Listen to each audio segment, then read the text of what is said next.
নমস্কার, আমার নাম টুম্পা আর আমি সাধারণত জনস্বার্থে কথা বলে থাকি।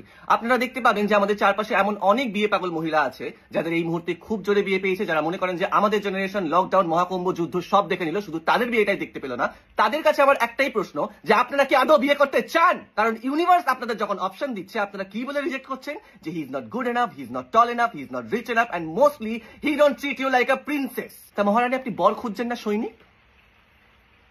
আপনি তো সিংহাসনেই বসে থাকতে পারেন, আপনার বিয়ের পিড়িতে বসার এত ইচ্ছা কেন প্রকাশ করছেন? কারণ যেই ডেডিকেশনের সাথে আপনি পারফেক্ট ছেলে খুঁজতে বেরিয়েছেন, কবে যে আপনি নিজেই পারফেক্ট ছেলাই পিছে হয়ে যাবেন আপনি ধরতেও পারবেন না ম্যাডাম। আর তখন যৌবন এমন ফ্রাইড ফিশ হয়ে যাবে না, কোনো শাক দিয়ে আপনি সেটাকে কভার করতে পারবেন না। তাই আজকে টুম্পার টিপস হলো, আশেপাশে তাকান, হাতের মুঠোয় যে কটা শেষ অপশন পড়ে আছে তার মধ্যে থেকে একটাকে ধরুন আর বিয়ে করে নিন। কারণ সব থেকে বড় সম্পদ হলো সময়।